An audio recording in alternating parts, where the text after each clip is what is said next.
All right, I'll let you know when we're live here.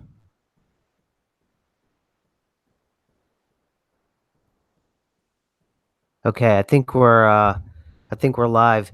Hey everybody, it's SMQ, and this is kind of a last minute thing, and I just wanted to get this down and have it for the channel and for everyone else because the document, which I've also included, this is part two of that mini series I was talking about. The CIA document that I was talking about in part one of this was covered by the Kev Baker show on Truth Frequency Radio. And I got an honorable mention, which was thank you very much, Kev Baker, if you happen to listen to this or his crew. And I've just got a feeling that the way in which it was covered, and I have that on my Twitter feed, and then I also added it to my communities tab here on YouTube, so you can go check it out for yourself. And any way you want to support Truth Frequency, even just you listening helps. But I've got a feeling that we could be looking at a watershed moment for not just MEs, but really a greater understanding of our place in the world and our understanding as well as our relationship with our own government. And there's a lot of things and a lot of cross currents here. And I have the pleasure to have the person that found this document, probably one of the finest researchers I've ever come across. It's Buster 1978 with me. Buster, how are you, man? I'm good. I'm very good. Thank you. Yeah.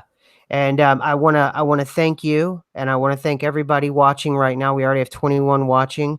Thank you for coming on at just like this, Buster. And I know it was literally last minute, but once I heard Kev Baker talk about this, and he was putting it in the way in which Chick and I, as well as me again, we were putting it because we understood what we were looking at and what and the fact that it comes from CIA.gov. This wasn't some sort of third party that's being leaked. This is actually coming from the CIA website itself. Just leads to it validates it even more. So Yeah, I don't know what absolutely agree with that. Absolutely. The thing I find interesting about the document is that it does take a while to go through, and then the interesting thing is that it's only 28 pages. Now, for most things, 28 pages, most people could probably get through that fairly quickly, but this document took me a long time to get through, even though it was very short. Yeah, that's one thing about, I was saying is this is my third video on YouTube, and then I have my regular show on Truth Frequency Radio. And I've been earnestly going through the document since I would say Friday probably.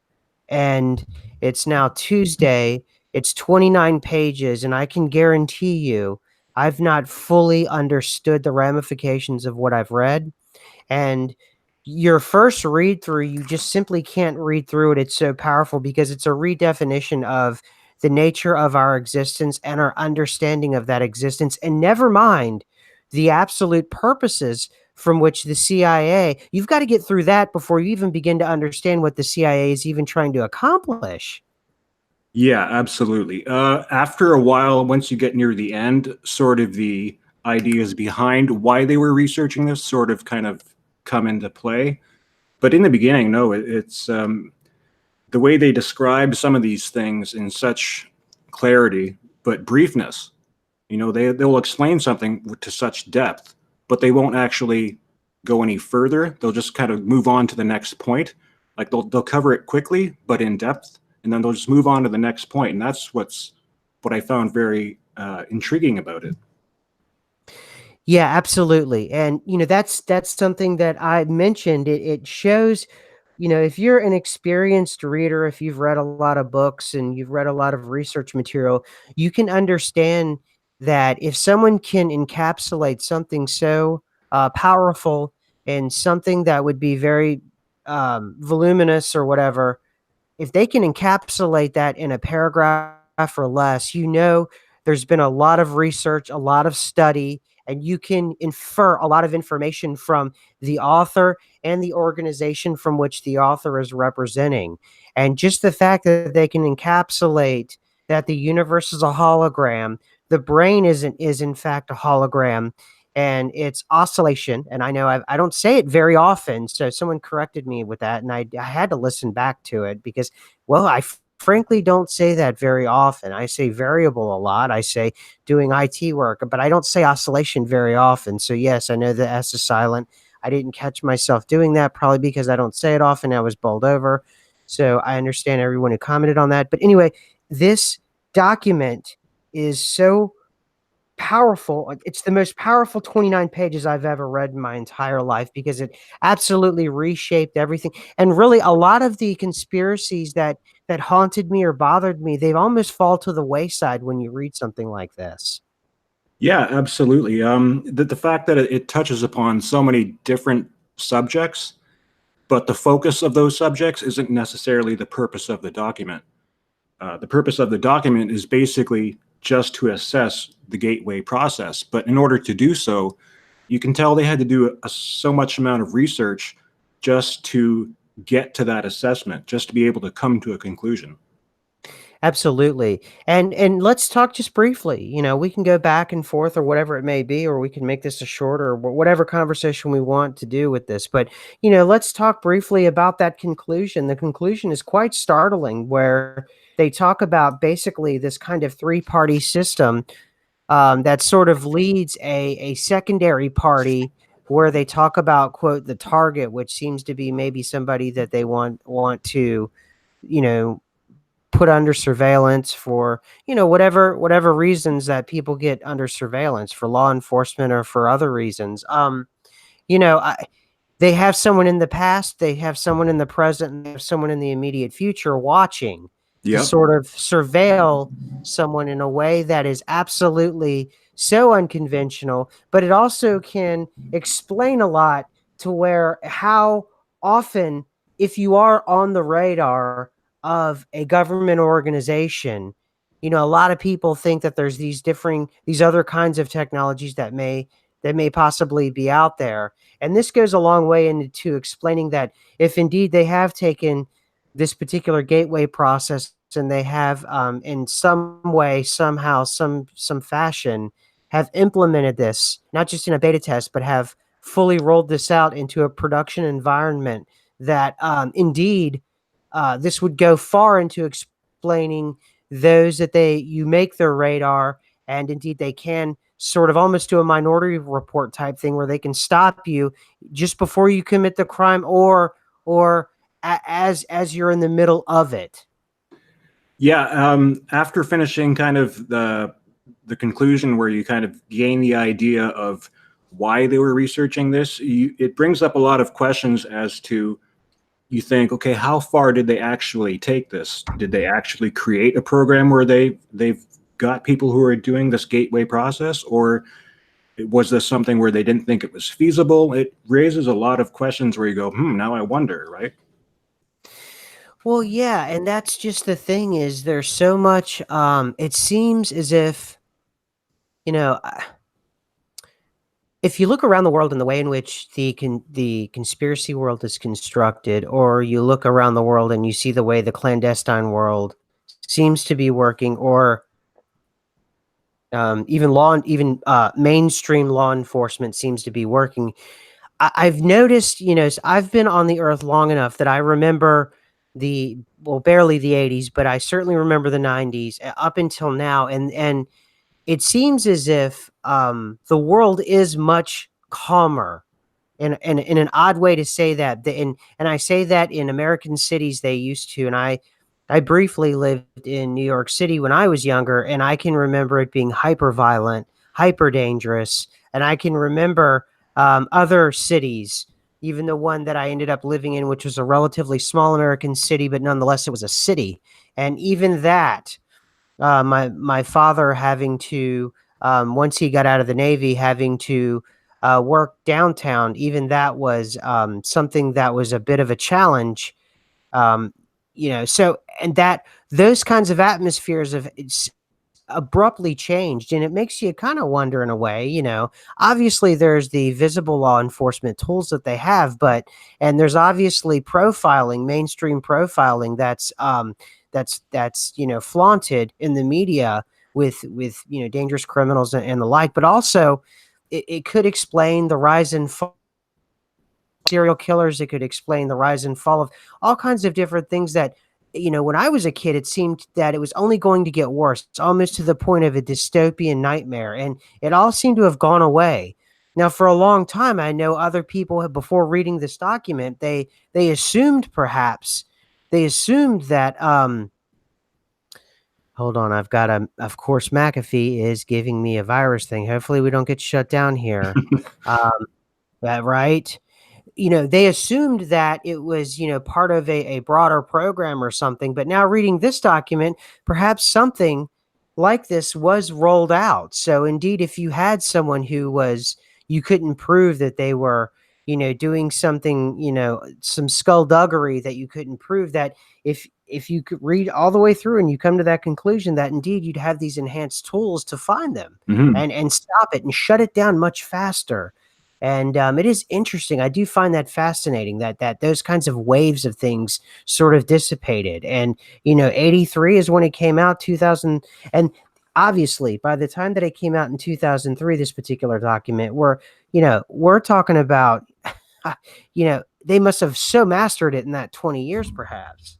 Yeah, if they actually did start a program using this gateway process for information gathering purposes or espionage or whatever it was that they were planning on doing with it, it even just blows my mind when they get to that point where they're like, yeah, we think we could possibly use this to look into the past, to look into the future, and gain information that way, where the ramifications of that in particular are just astounding. Yeah, absolutely. So, so where does this? I mean, we have the universe is the hologram, our brain is a hologram.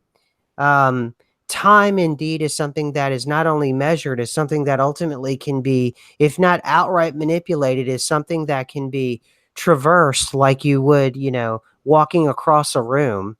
We have remote viewing. We have this sort of astral uh body kind of, I don't know what, what's your takeaway from this in terms of the process itself and the conclusions that it's drawn?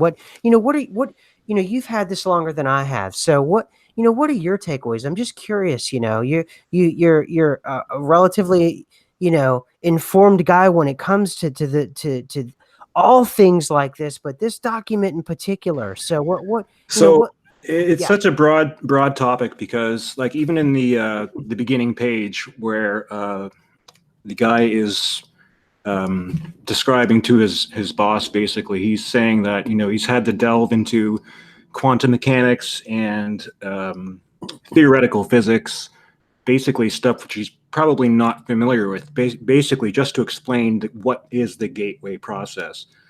And he's touching upon so many different subjects. There's that section where they talk about particle physics. There's that section where he brings up the torus. Now, these aren't like simple concepts if you're not familiar with them. If you are familiar with them, you can kind of have an idea of what he's talking about. But in general, it seems like they really thought this was feasible at some point, this whole gateway process of syncing the left hemisphere and the right hemisphere to create identical frequencies in both sides and in frequency and amplitude. So that basically creates an altered state of consciousness. Now, the point they were getting to with the Planck's distance, with the 10 to the minus 33 centimeters, I think it is. So what they're saying there is that if your brain frequency, if you look at it on an oscilloscope, the point where it goes from up to down is the point where it's at rest, where it changes direction. So what they're saying is that, say if you measure the distance from the point where it is at the top, it goes all the way down and then it comes all the way back up again. They're saying if you take the distance between either the top or the bottom, and if you measure it, if it gets smaller than 10 to the minus 33 centimeters, it's beyond Planck's distance, and you're basically clicking out of time space. And for whatever reason, they believe that they must have had evidence at the point to suggest that people were already doing this at some point under observation, and that once these people had gotten to that point, they were able to click out of normal reality and have access to information outside of normal means. So that in and of itself is not only fantastic, but they were looking at ways to try to gain information or basically have access to something which isn't normally possible. And they used all of this science to suggest that not only is it possible, but that people were actually doing this. That's what I'm, that's what I'm getting at. It seems as if this is absolutely something that was, I just have the feeling that this is something that's out there. And even if they decided to not roll out something like this or roll it out in part, what about the research itself? What you're talking about, the way in which the mind works, the point which we click out, all of those things, all of those things are spoken in the affirmative. It's Yes. not spoken. Yeah, exactly. And that's what, a lot of people, in not a lot of people, but some people in the comments section talked about, where I was speaking about it in the affirmative, but I was only speaking about it in the affirmative was because the CIA or the Department of the Army was speaking as if this is fact. This is Well, not me supposing. This is actual fact according to them. yeah, you can tell like the whole kind of feeling throughout the document isn't whether or not to investigate whether or not these theories or what they're explaining is possible. They're just looking at it like, yes, it's possible. The point being, we want to find out whether this is feasible or not. You can tell like throughout the whole document, that's kind of like their goal, just in the way that they've worded things, like, yes, we know that time is this and that, and yes, we know that, all of these things are interacting and that the universe is a hologram. But what we really want to know is whether or not this is actually feasible to do or not. Exactly, right? It's like all of those things are so like passe to them. They're like, Yeah, yes, yes, they yes. just say it in such a casual fashion, and they don't even go into great depth. They explain it in good detail, but they don't dwell on, okay, well, the universe is a hologram. We're going to spend 5 pages explaining that. They just give like one little paragraph, and they move on to the next topic. That's what I Right. found very jarring about it. And that's just it, is they know their audience, and they're only bringing this up to their audience as, oh, by the way, put this in context with what we're talking about. It's like, this is already settled. Not only is this affirmative, this is settled. And if you guys remember when we did that crazy thing where we proved to you that the existence is a hologram, and we were able to make things appear and disappear out of existence in front of you to prove it. In case you forgot that, by the way, I just thought I'd bring that up again. That's the feeling I got from the Yeah, tone from the author. yeah. Yeah, it seems like, they've got everything condensed into one paragraph for one type of topic. And, if you wanted to research that topic, they've probably got material elsewhere that would describe it in greater detail. That's the feeling that I got. Now, and another thing too that they mention in here rather casually, and they do it about 3 or 4 different times. They do the topic of the absolute, which we can talk about, which indeed is, to me, seems as almost as if it's like God or something that is a being. Is that what you're coming away with? Yeah, kind of in a sense. The way they kind of describe it is more in terms of energy. So Okay. there's energy at rest, and then there's energy in motion. And the feeling that I got out of it was that energy in motion is everything that's contained inside of the hologram that we're currently experiencing. And anything that's energy not in motion is basically energy at rest, which can't experience the hologram, which is outside of time space and outside of the hologram, but still exists basically outside. When they say click out, basically you're in that phase where you're interacting with energy kind of not in motion. That was the understanding that I got. Now, before I get into magic wands, someone mentioned in the comments section, I thought this was kind of interesting. Do you think that they released this without any fanfare because of the the karmic law of blowback, where if you sort of give someone the tools to understand exactly what's being done to them, the idea in some forms of the occult world, that that's also like with the predictive programming and the way in which people have accused Hollywood or the entertainment industry of certain things, that by showing people what's going to happen to them or what's being done to them, and they acquiesce, even if it's in something of a subconscious state, that you've released all sort of karmic blowback. Yeah, I yeah, I know what you're saying. Right. Is it possible that this document is part of that? It's possible. I don't think that was the intention behind the document. Okay. Um, just because of the style that it's written in, I don't feel like that's why they did it. Is it possible that they could have released it in order to do that? Yes, I'm not going to dispute that, but the overall feeling that I get is that it was just done as like what it says, that it's an assessment. Like certain topics are just covered very briefly and they don't go into great detail, but the overall attitude of the whole document is just everything is there's a purpose for this sentence, there's a purpose for that paragraph, and then it just moves on. Like Yeah. it basically the whole thing just wants to get to the conclusion. And I'm going to read this brief paragraph. It's from page 21, section D. It talks about the energy bar tool.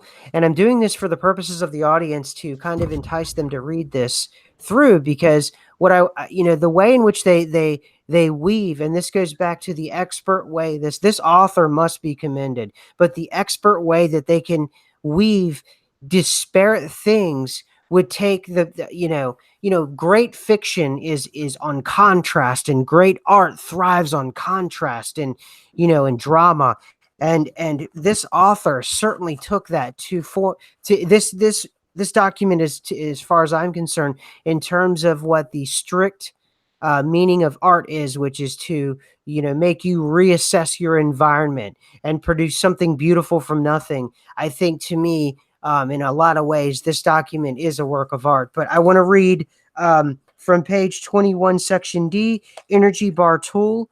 And it says here, unironically, it says, magic wands and enchanted scepters have been part of the folklore and occult practices of many cultures. The scepters, staffs, and maces carried by monarchs and high priests alike occur with such frequency in the history of bygone eras as to suggest that, at the very least, these items are aspects of some type of archetypal symbol which the human mind seems to appreciate, perhaps quite subliminally. In any case, the energy tool technique involves, and is that envisioning a In, small, what is that? envisaging.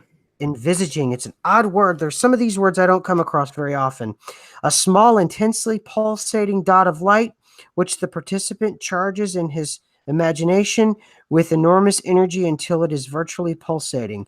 The participant then extrudes the dot into the shape of a sparkling, vibrating cylinder of energy, which he then uses to channel force from the universe to selected parts of his body for purposes of healing and revitalization. There's so much packed into that small, Yeah. tiny paragraph there. We could probably spend a couple of days on it. Mm-hmm. But we were able to weave so many of those things. One, we're talking about taking occult and meditative practices in the affirmative, the way it's speaking, as if it is fact, and speaking in a manner to describe how it's done so. Because I'm certainly from the New Age and the occult background here. I'm certainly familiar, and indeed have to certain extents participated in these kinds of visual exercises. So, and then to speak about magic wands and scepters, and it makes you think about monarchs, even modern day monarchs and modern day figures of, especially in Europe, figures of authority. And you think of the scepter and where it sits in parliament and things like that. And you're just, it really does pull in the Jungian ideas of the archetype. And all of these things are just smashed together, and just good old fashioned, what someone would consider hocus pocus. It's all pulled together into just an extraordinary paragraph. And I'm just wondering, when you read that and you ingested that, what were your thoughts? So, like I said before, the style in which it's written, like that whole paragraph isn't very long. And then they describe all of these things within that paragraph where they're talking about magic wands and enchanted scepters. Like, if you didn't know where this document originated, you might be forgiven for thinking that you're reading a book on New Age something or other. Mm-hmm. But since it's from the DoD, there's kind of like a disparity there. Like, they're talking about magic wands and enchanted scepters, but you're like, okay, you have to take this seriously just because of the source of where this is coming from. And then they, right after that, they just move on to remote viewing. They don't give any explanation or any validation. They don't expect you to believe it. They just kind of move right on. And every paragraph in this document has a reason for being in it. So the energy bar tool kind of reminded me of the biofeedback part section at the beginning of the document. Yes. Where they're talking about how there's this technique that they say where the left brain can kind of enter a demand mode to the right brain where it wants to demand something. And like it said, you can even get to the point where you could even remove a tumor from the body. Yes. And I think the example that they gave was that if the left brain wants to, say, speed up healing in the left leg, what it would do is it would send this demand signal to the right brain where it wants to, say, increase the circulation in the leg to speed up the healing. Now, what they would do is they would have the person wear like a device that would measure the temperature in their body. And once that temperature increases, then they know that the signal that's being sent from the left brain to the right brain is actually correct. And through repeated exercise, that strengthens the ability for the left brain to connect to the right brain and get the desired result. Yes. And that kind of reminds me of that, where they're saying you can actually alter your body in such a way that isn't normally possible. And using these magic wands and enchanted scepters, you would think that that's totally unbelievable. But the way they describe it, you're like, okay, well, there has to be some kind of scientific basis for what they're saying. Otherwise, that wouldn't even be in there at all. And that's just Yeah, sorry, no, go ahead. please, no, please go on. I'm sorry. I didn't I mean to remember when reading through the document, there was so many times where, like I think you said, you had to just stop and put it down for a few minutes, just because of like the stuff they were saying. You're just like, wow, like I have to take a break, kind of digest what they're saying, and then kind of go back to it. Now, one thing too that's sort of woven in there, like you were talking about the biofeedback, that's sort of woven in there, and ultimately you realize the power of the mind indeed isn't just some cliche that someone would put up in their cube to make sure that they have a good day or whatever it may be. That is, it is in fact something that's almost limitless because it is indeed a hologram.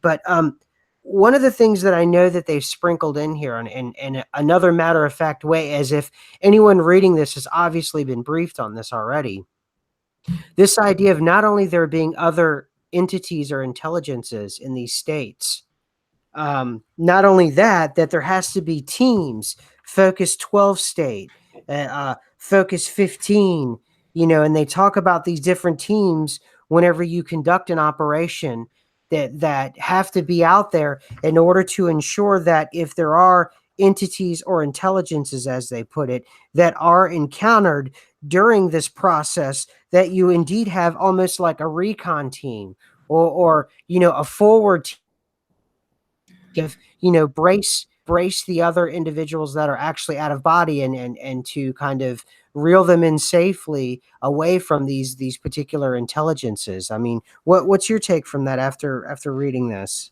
Yeah, it seems like the way that this whole thing was set up was that so they could practice in teams. For what reason, other than what you just mentioned, is not entirely clear. They don't exactly say that in the document. Probably just for the safety of the individual, be my guess. Like I said, they do say that they do kind of expect sooner or later that someone's probably going to come across an entity.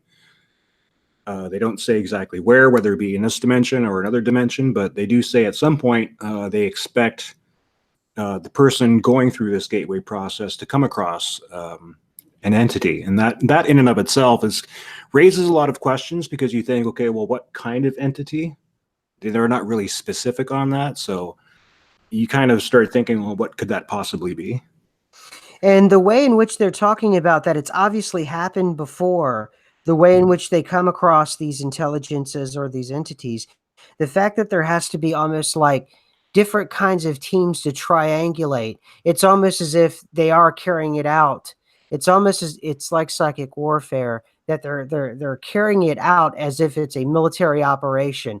So that, for me at least, and maybe I could be completely off base, I imply from that if it's not outright hostility, they're whatever it is they're coming across will probably be, if not hostile, it certainly wouldn't be happy that they're there interfering in whatever it is that they're doing. Yeah, Yeah, right. might I mean, seem like a stranger in a strange land, so to speak.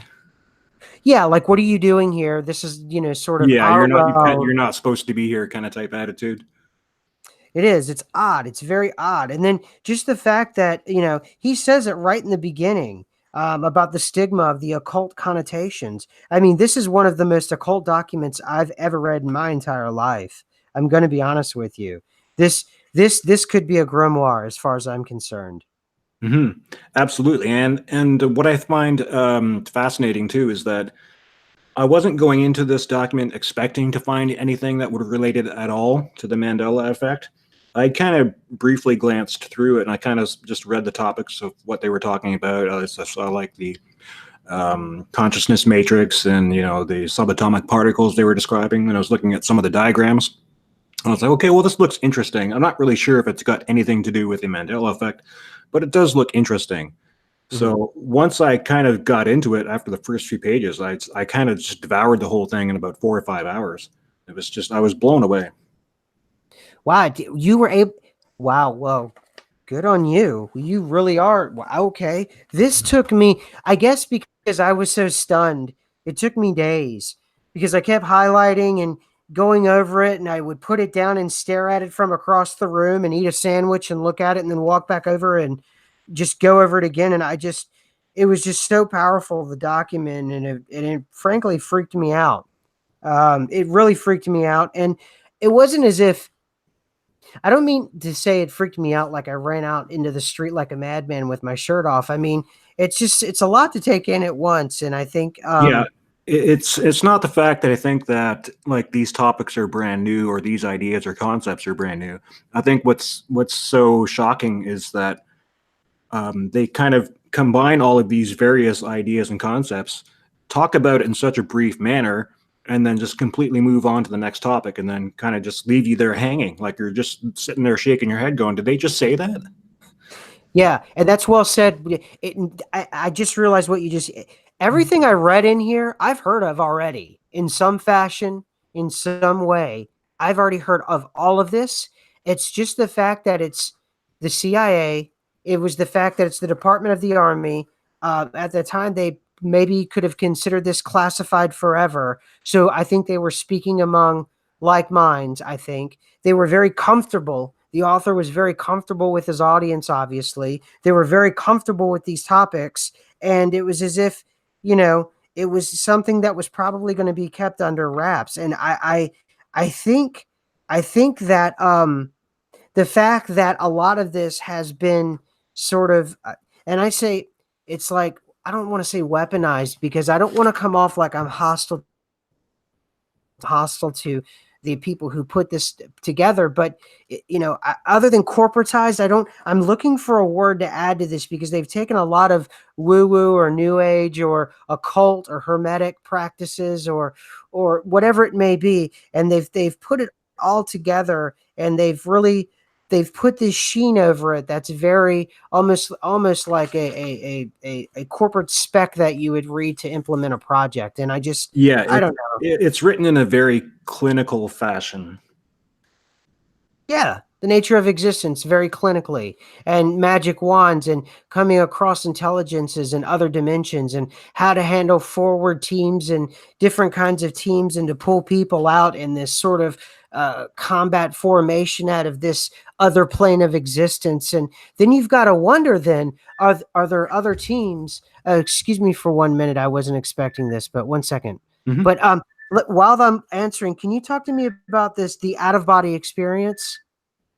Yeah, so the out of body experience, it seems like the way they describe it in the book is that so once a person reaches an altered state of consciousness, the way they describe it is that first this person must sync with the magnetic field of the Earth.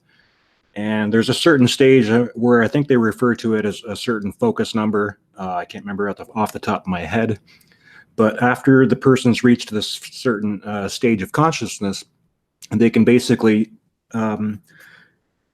move anywhere around the world, out of their body, of course. And there's even a stage beyond that, like I said, where they're clicking out of this realm entirely. But it seems like the out of body movement, they're limited to this planet. That's what I've got out of that. I did. I got that too, but I also got it that it was almost like instantaneous. Yeah, there's one reference where they make in there where I think they said they were talking about telepathy, and they made that very specific reference where they said this energy can basically penetrate anything. It can travel around the entire world in like 1/7 of a second. All this other stuff where they're saying the brain has to be at a certain frequency, and then this is possible. Yeah. I'm not sure if the out of body movement that they're talking about is identical to astral travel or not, but they don't really mention that. It's hard to say whether it is or it isn't, but it does sound very similar. Well, one thing I can say for sure is that this document is a watershed moment in all of fringe culture, all conspiracy culture, and I urge everyone to take a look at it and to ingest it, because it is absolutely it will rearrange most everyone's thinking. And like I said, it's so self-evident about the Mandela effect, as they were talking about, even if you shatter pieces of the hologram, the entirety, it's almost like how, like, Bitcoin works. The entirety of the ledger of existence, and every piece that you cut out of the hologram or shatter the hologram, it remains within each of those pieces, the entirety of existence. Mm-hmm. All, no matter how many ways you slice it, will always remain within that, meaning you can't remove the one piece. There's always the idea that we have of size and shape doesn't really apply when it comes into dimensions of a hologram, the hologramic, universe, and the electric universe. I mean, I'm thinking of the electric universe. I'm thinking of everything that Tesla said. I'm thinking of every out there conspiracy theory out there with lizard people, the whole thing. I mean, all of this could be, either a hologram, or real, or, because they don't get into the entities, what they're No. talking about. One thing where they really made a specific reference was in regards to the hologram. They said that yes, the whole is represented in the smaller parts, and it's a fractal in this, and that kind of thing's nothing new. But what they said specifically was that the smaller piece of the hologram that you have, yes, the entire picture is encoded in there, but the picture is fuzzier the smaller you get. The bigger it is, the clearer it is, which I found was interesting. And thank you for that. Yes, thank you for, yes, that's the way it was said. Absolutely. So could it be what we're experiencing with the Mandela effect is that we're actually in one of those pieces that's a bit more fuzzy?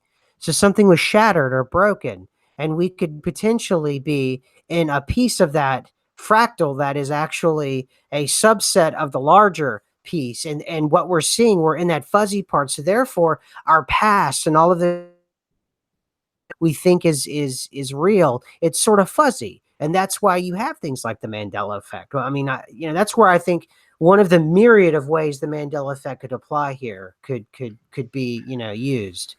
That is a possibility. I can't really rule that out at this point. It's like I said, the amount of things that they touch upon in this document, you could apply it to so many different things, not only the Mandela effect, but you could apply it to so many other things that were previously unexplainable.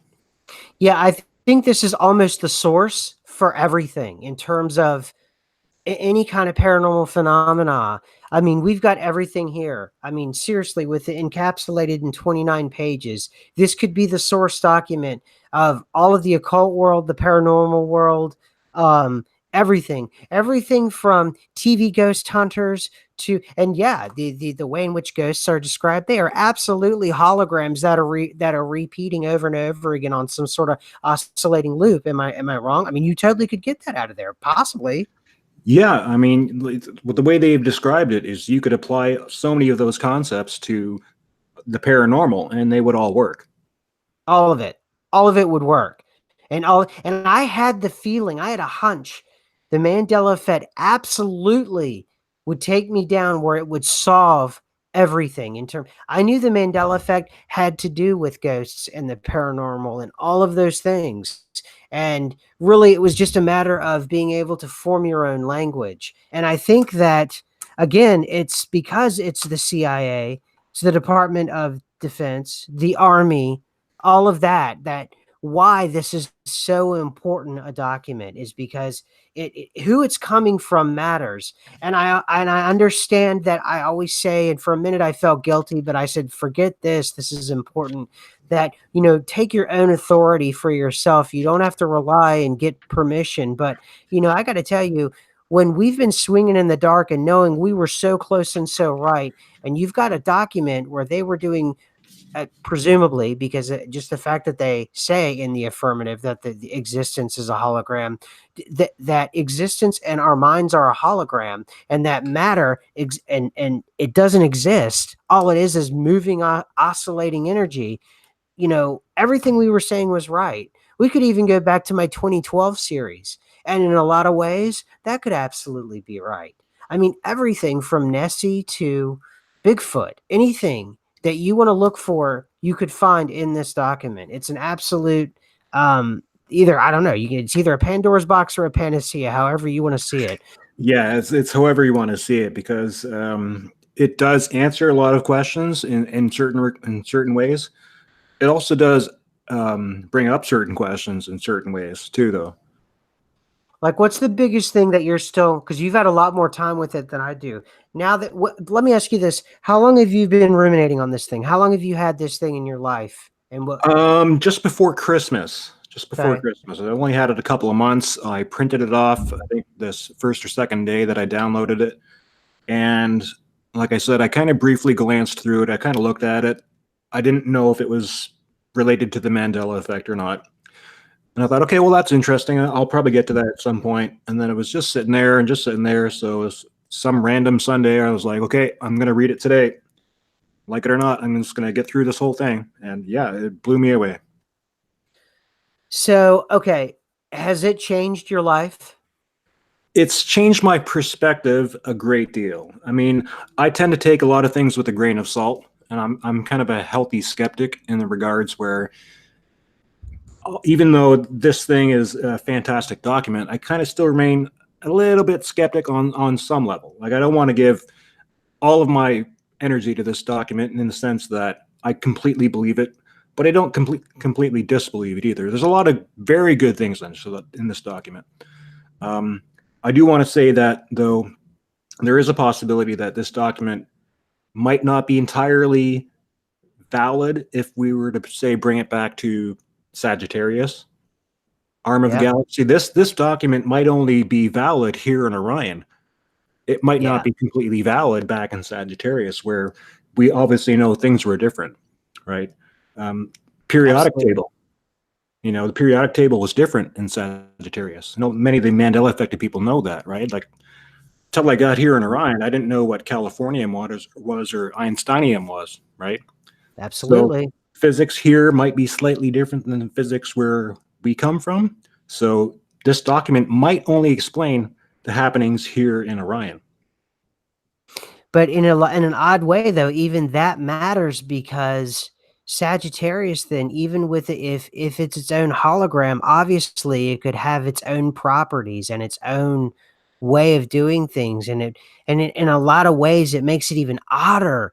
Did we skip not just what we perceived as Sagittarius going over to Orion? did we skip into from hologram to another hologram, and that's why we're having such a difficult time sort of kind of fitting in, because so to speak our holograms are not exactly we're not vibing, quite literally we're not vibing with this existence Mhm. here. Yeah, it like I said, it brings up a lot of interesting questions. It does answer some, but at the end of the day, it's still there's still going to be some new questions raised. I mean, I think this is one of these kinds of documents where I think people could be talking about this an entire um I think entire ways of thinking. I don't want to say cults, but entire belief systems could be um, built upon this 129-page document. This document is probably the most important document that has come out, certainly ever, that I know of, in terms of explaining things in terms of the Mandela effect, but it could be said that this document may be one of the most important documents in almost all aspects of conspiracy culture, fringe culture, things like that. And Oh, absolutely. And I think once more people begin to read it and kind of dissect it and analyze it, I think more people will kind of really want to delve into this and kind of go through it with a really fine tooth comb. absolutely, yeah, it's easily something that I do think entire belief systems are going to be built upon this document. And I think a lot of rearranging of how people see their world is going to happen. And certainly there's going to be a lot of skeptics, and that might think that this is disinfo. But I always go off of my gut, and as soon as I read this thing and got through it, I'm like, no, this is not right. I've disinfo is even the best disinfo is a bit clunky. Mhm. This was well thought out, and this was, I presumed. I wonder if they even accidentally released this, and now it's out, and it's too late. I almost feel that way. That's the feeling I get. Like somebody was just, they were supposed to release, 11.1D, and instead of they released like 11.1B or something like that. It happens all the time in computer database programming. It could just be your one keystroke off, and that's it. Something's released that's not supposed to be. Yeah, that's possible too. I'm not really sure as to how this got released. That's anybody's guess. Yeah. All right. Well, I'm not going to take up any more of your time. I want to thank you very, very much for coming on at the last minute like this. I don't know where, I know Kev Baker picked this thing up.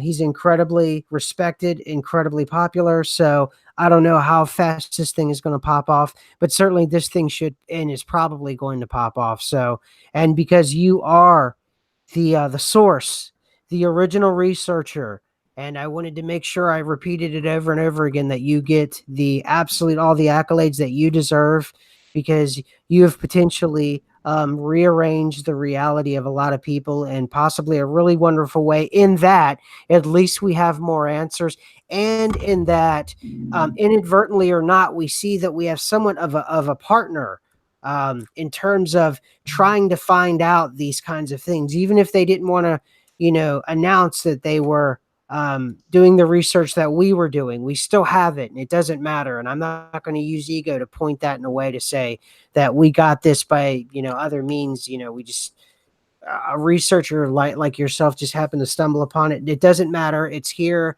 and we have it now, and that's what really matters. Yeah, and hopefully we can use this document to further our understanding. Absolutely. And as we get into it, I think that's going to be the thing. And Buster, I want to thank you for, choosing me to introduce this to, because you could have probably given this to anyone, and if they ran with it, they would have understood that this is, a major find, and maybe one of the biggest find, at least of this decade, and maybe of the century. Who knows? Yeah, who knows? We'll have to wait and This one, see. I mean, the last one. And Yeah. yeah, thank you for having me on, and it's my pleasure. Absolutely. All right, everybody. Well, we're going to jump off here, and who knows when we'll be on next? Things are changing rapidly and very fast. So, I don't know what's going to happen next. It's going too fast. So, all right, everybody. Buster and I are going to jump off, and absolutely, Chick and I, we will be on Saturday, no doubt. So, I'll talk to you guys later, and take it easy, and please, please, please read the document. print it out, look at it, or don't print it out, just read it. And certainly get to at least through the parts where it explains that the universe is a hologram and that your brain is a hologram. It'll take you there. All right. Thanks, everybody. Bye.